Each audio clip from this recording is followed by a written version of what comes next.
Kenya is building one of its most ambitious highway ever. But first, let me show you something. I want you to watch this map. Every green dot is a ship. You know what? Let's replace the dot with actual ships. Okay, better. In late 2023, these ships started doing something ships almost never do. They turn around. Giant container ships, some carrying cargo worth hundreds of millions of dollars, made U-turns in the middle of the ocean and sailed thousands of kilometers in the opposite direction. They were all running from the same 30 kilometers of water. This is the el-Mandeb, the southern entrance to the Suez route that carries a massive share of everything moving between Asia and Europe. And when armed attacks on shipping made it dangerous, the world's supply chain fell back on the long way around the Cape of Good Hope, around the entire African continent. Every news cameras on earth pointed here at the chaos, which is exactly why almost nobody was watching here. On February 15, 2026, 3 cargo ships docked at the same time at a port many people had already written off. For years, critics had called Lamu Port a white elephant, a multi-billion-dollar project built on a remote coastline, far from Kenya's major cities and disconnected from the customers it was supposed to serve. But now, its first 3 docking areas were finally operating, and the timing could not have been more important because this port was not the end of the story, it was the beginning of something bigger. A roughly $25 billion plan to build a new trade corridor across East Africa, connecting Kenya's coast to Ethiopia and South Sudan through highways, a railway, a pipeline, airport, and entirely new cities. It is called LAPSSET.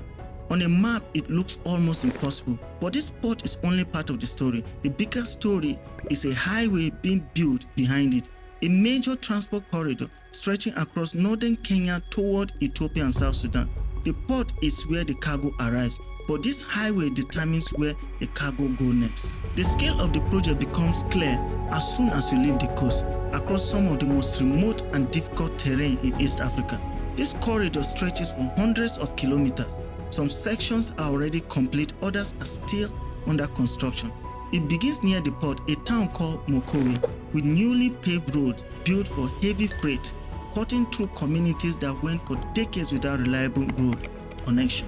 For 14 years, almost everything that could go wrong with this road did. Droughts, floods, armed attacks. Critics dismiss it as a road to nowhere. And through all of it, Kenya's response remained the same: keep building. So what exactly is happening here? And can one road really reshape the economic future of East Africa? Let's investigate. To understand why this highway is unusual, you first need to see how Kenya's infrastructure is divided. Most of Kenya's major roads, railways, and cities are concentrated in the south. This is where you find Nairobi, East Africa's business center, Mombasa, Kenya's main port, and the country's fertile highlands. For decades, this is where most of the infrastructure and investment went. Now look at the north. Turkana, Marsabit, Garissa, and Isiolo together cover more than a third of Kenya's land area. The region is dry, lightly populated, home to pastoral communities that have moved their livestock across this land for centuries. Yet for much of the past 100 years, it had very few paved roads. And this was not simply because the region was remote. Under the British rule, northern Kenya was treated as close frontier and separated from the rest of the colony. After independence, the government focused most of its investment on fertile areas in the south. Northern Kenya was largely left behind for decades. So when Kenya began spending heavily on roads in this region in 2020s, it showed that the government was starting to see the north differently. It was no longer looking at this land as the edge of Kenya, it was beginning to see it as the center of something much bigger. And to understand that bigger plan, we need to travel 500 kilometers south to a port that was running out of space.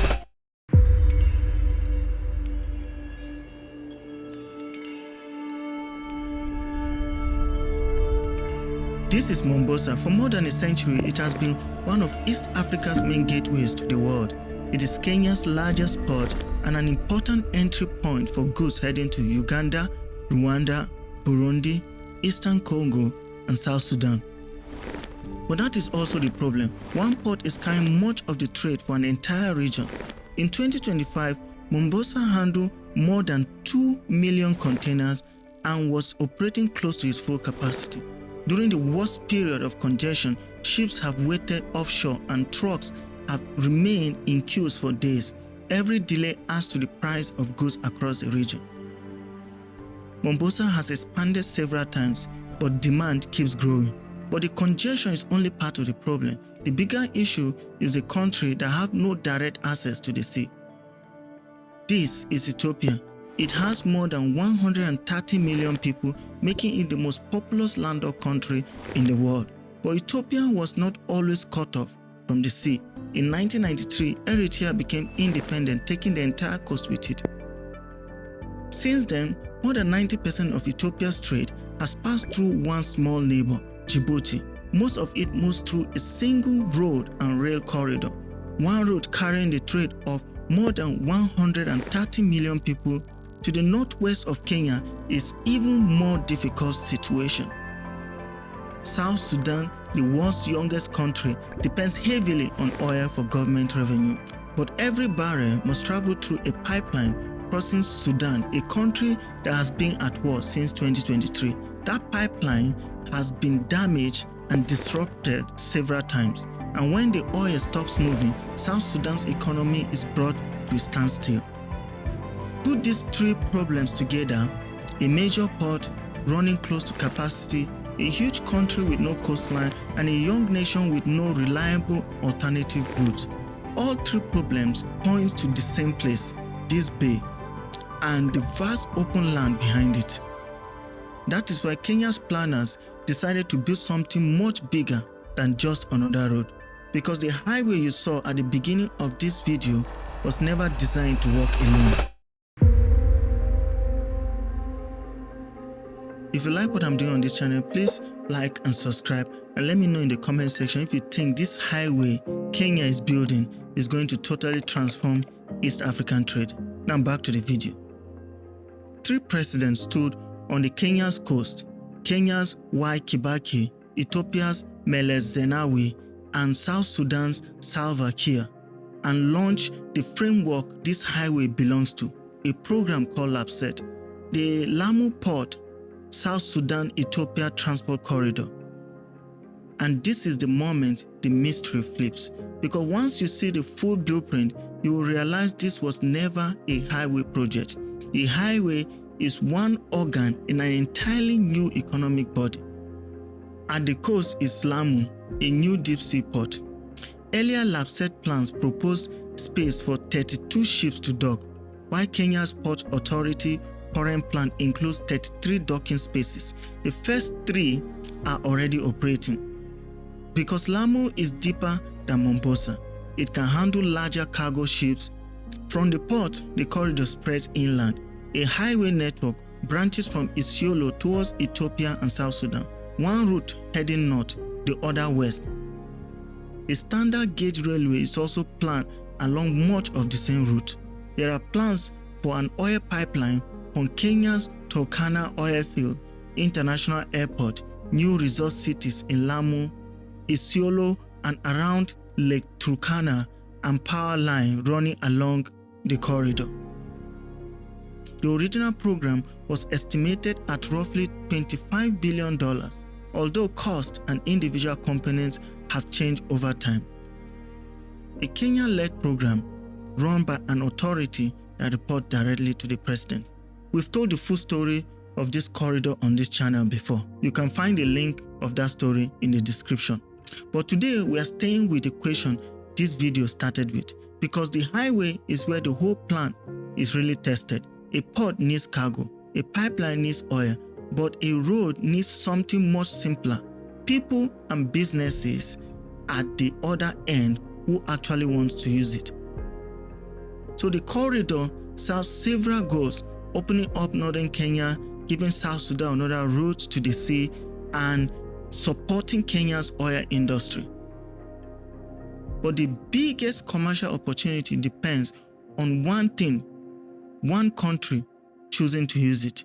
That decision could change the economics of the port and every kilometer of the road connected to it. Ethiopia is the customer this entire corridor was designed around, one of Africa's largest economies by GDP, a manufacturing push that built industrial parks across the country, a population bigger than any other country in Africa except Nigeria. Virtually all of its seaborne import and export machinery, fuel, and fertilizer depend on someone else's coastline. The dependence comes at a cost. Ethiopia spends substantial amount each year moving its trades through Djibouti, including port, transport, and logistics charges. Djibouti, a country with just over 1 million people, has built a major part of its economy around serving Ethiopia's trade. For Djibouti, that has been a successful strategy. But for Ethiopia, relying so heavily on one route means higher cost and having most of its international trade dependent on a single corridor. How badly does Ethiopia want another route to the sea? In late 2023, Prime Minister Abiy Ahmed described access to the sea as an existential issue for Ethiopia. Then on January 1st, 2024, Ethiopia signed a memorandum with Somaliland, a self-declared republic that broke away from Somalia in 1991. That agreement was widely reported as offering Ethiopia access to the coast in exchange for possible future recognition of Somaliland. Somalia rejected the deal and declared it invalid. Tension rose across the Horn of Africa before Turkish brokers' talks in Ankara helped to ease the dispute. Now look at Ethiopia's options. The first is Djibouti, a reliable route, but one that Ethiopia depends on heavily. The second is Berbera in Somaliland, a modern port but one tied to a political dispute over Somaliland status. The third is the corridor Kenya is building, a new highway leading to deep water port of Lamu on Indian Ocean. No narrow sea passage, no territorial dispute, just a new road that is still under construction. And this is the part many people miss. The northern section of that route is already in place. The Isiolo-Moyale Highway is operational with one-stop border post linking Kenya directly into Ethiopia's road network. What is still missing is the key connection from Isiolo back to Lamu Port. So Kenya is not building entire corridor from scratch, it is completing the missing link. Both governments are now showing that they are serious. In March 2026, Kenya and Ethiopia agreed to strengthen security cooperation and carry out joint operations along parts of their shared border, including areas connected to the LAPSSET corridor. That matters because this is no longer just about building a road, it is also about protecting the route around it. So on paper, the pieces seems to fit. Kenya wants the traffic, Ethiopia wants another route to the sea, and paved road already reached the border. But this corridor does not exist in isolation. It runs through one of the most strategically important regions in the world, where major global powers are already competing for influence. Now zoom out from the highway and look at the region around it. The Horn of Africa sits beside the el-Mandeb Strait, a narrow passage connecting the Indian Ocean to the Red Sea and the route towards Suez Canal. It is one of the most important shipping routes that makes this small part of Africa strategically important to countries far beyond the region. And that is why Djibouti, despite its small size, hosts military bases used by the United States, China, France, Japan, and other countries, many of them only a few kilometers apart. Then in late 2023, the region was thrown into crisis. Armed attacks on commercial ships make the Red Sea a high-risk route. Many shipping companies diverted their vessels round the southern tip of Africa instead, adding weeks to some journeys and increasing transport costs. Egypt also lost billions of dollars in Suez Canal revenue as fewer ships used the route.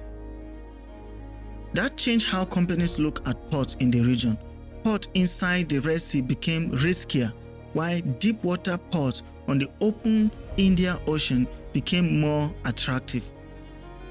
and that is where Kenya's new port stands out. Lamu and the highway behind it are located entirely outside the Red Sea danger zone. Now look at the major players shaping this region. First is China. The port at the end of this highway was built by China Communication Construction Company, one of the largest state-owned firms involved in Beijing's Belt and Road Initiative. Across Africa, Chinese companies and banks have helped build and finance ports, railways, and highways. China also financed much of Kenya's Mombasa-Nairobi railway through billions of dollars in loan. The line was later extended to Naivasha, but further financing for the original railway plan did not come through. Then there are the Gulf states. The United Arab Emirates, through DP World, transformed Berbera in Somaliland into a modern port. Ethiopia was also announced as a shareholder in the project, although the current status of that stake is unclear. Over the past decades, Gulf countries have steadily extended their influence along the Horn of Africa's coastline through ports, logistics, and investment. And then there is competition between Africa's own trade corridors. Kenya's new highway is not the only road trying to win regional cargo. Djibouti is working to protect its dominant position. Berbera is competing for more Ethiopian trade, and Tanzania is expanding its central corridor from Dar es Salaam. Tanzania has already won the major contest. In 2016, Uganda chose a pipeline through Tanzania instead of Kenya for its crude oil export. This is an old story in global trade. The Suez Canal did more than move ships. It changed which port and cities became important. The Panama Canal did the same between the Atlantic and Pacific. Trade routes compete for the same cargo. When one route gains traffic, another one loses it. East Africa is now in the same competition, with several corridors fighting for the same regional trade. Kenya's bet is that its highway can become one of the main routes, but between that ambition and success are 14 years of delays, setbacks, unfinished work, and the problems are far from small. Most highways connected cities that already exist. This one is trying to do something harder. It's trying to connect the future of an entire region to pull three nations, more than 200 million people, and half a century of ambition down one line of tarmac. Whether it succeeds won't just change Kenya, it will redefine how East Africa connects to the world. Which ports rise, which route fade, which forgotten region becomes crossroad? And the answer isn't in a master plan anymore, it's out here, being constructed kilometer by kilometer through the land everyone else overlooked. If you love divinative African megastructure stories like this, please like and subscribe, and let me know in the comment section what you think about this highway Kenya is building. See you on the next one.